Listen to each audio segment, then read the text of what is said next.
बिस्मिल्लाहिर्रहमानिर्रहीम। अस्सलाम वालेकुम। मैं हूं असद और आप देख रहे हैं असद इलेक्ट्रिकल।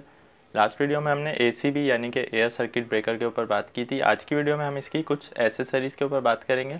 जैसा कि हमने लास्ट वीडियो में भी बताया था कि इसकी जो मेन एसेसरीज़ हैं उसमें शंट ट्रिप होती है, यूवीटी होती है जिसे हम अंडर वोल्टेज ट्रिप भी कहते हैं, मोटर मैकेनिज़्म या मोटर ऑपरेटर होता है, क्लोजिंग क्वाइल होती है, ऑक्सिलरी कॉन्टैक्ट्स होते हैं। इसके अलावा भी कुछ एसेसरीज़ होती हैं, लेकिन ये जो हैं वो नेसेसरी एसेसरीज़ हैं इसकी, जो कि हमारे हर एसीबी में, हर एयर सर्किट ब्रेकर में तकरीबन यूज़ की जाती है। तो वन बाय वन इसको डिस्कस करेंगे। सबसे पहले हम बात करते हैं शंट ट्रिप के ऊपर। शंट ट्रिप बेसिकली एक सोलेनाइड टाइप की क्वाइल होती है जो कि इस तरह की शेप में होती है, या इसकी शेप मुख्तलिफ भी हो सकती है। इसमें ओनली 2 वायर होते हैं।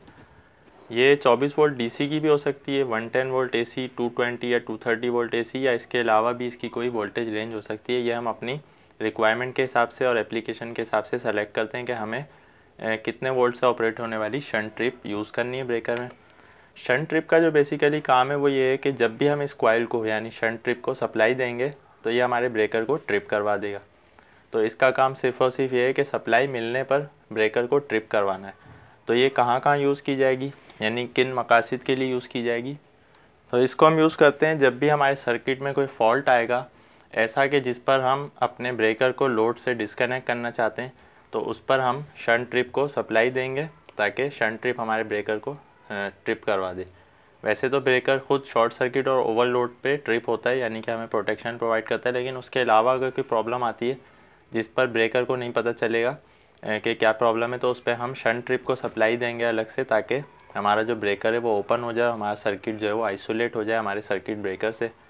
तो जनरेटर्स के अंदर शंट ट्रिप जो है यूज़ की जाती है जनरेटर की सेफ्टीज़ के साथ। यानी अगर जनरेटर पर एमरजेंसी स्टॉप का बटन दबा दिया जाए रनिंग कंडीशन में, तो जनरेटर एमरजेंसी में शट डाउन होगा, तो उस दौरान उसकी स्पीड, वोल्टेज, ये सारी चीज़ें ड्रॉप होंगी। तो उस वक्त फ़ौरन शंट ट्रिप को हम सप्लाई दे देते हैं जनरेटर में लगी हुई बैटरीज से। तो जनरेटर्स में ज़्यादातर 24 वोल्ट डीसी की शंट ट्रिप कॉइल यूज़ की जाती है, ताकि बैटरी के वोल्टेज को ही हम शंट ट्रिप को ट्रिप करवाने के लिए यूज़ करें। तो इसके अलावा कोई भी कहीं से भी इसको सप्लाई दी जा सकती है।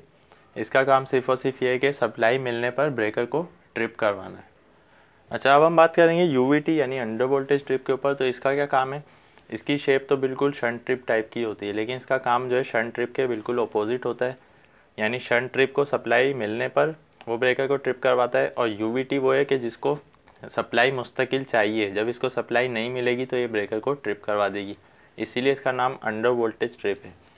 तो इसमें जो अंडर वोल्टेज की नॉर्मली सेटिंग होती है वो 70% होती है, 70% ऑफ रेटेड वोल्टेज। यानी कि अगर हमारे वोल्ट 400 है तो उसके 70% जितने भी बनेंगे, अगर हमारे वोल्टेज रिड्यूस हो गए और वहाँ तक पहुँच गए उस वैल्यू तक, तो ये फ़ौरन हमारे सर्किट ब्रेकर को ट्रिप करवाएगी।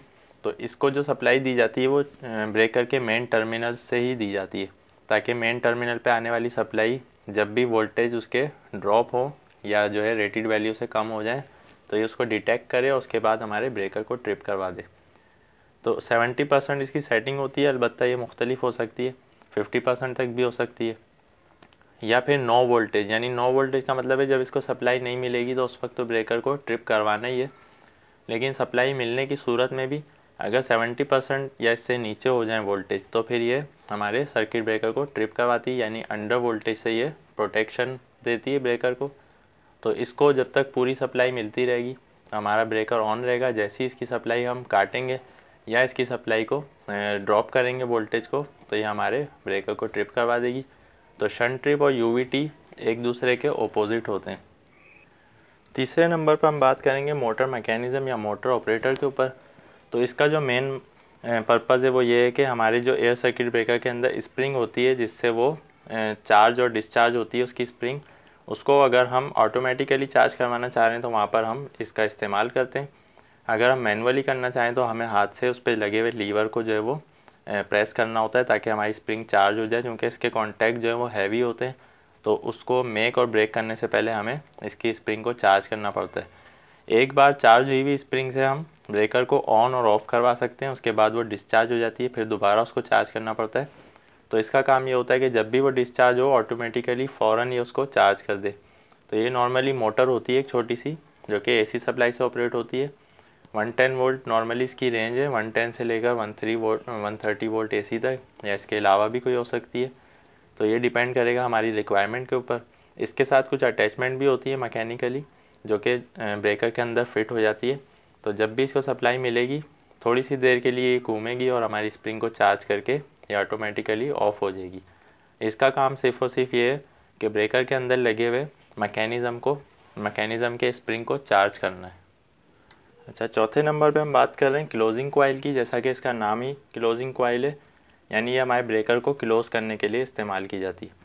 जब स्प्रिंग चार्ज हो जाए उसके बाद या तो हम उसको मैनुअली क्लोज़ करवा सकते हैं, उसका बटन जो लगा हुआ होता है उसको प्रेस करके, या फिर अगर हम रिमोटली उसको क्लोज़ करना चाह रहे हैं तो हमें स्प्रिंग क्लोजिंग कॉइल यूज़ करनी पड़ती है।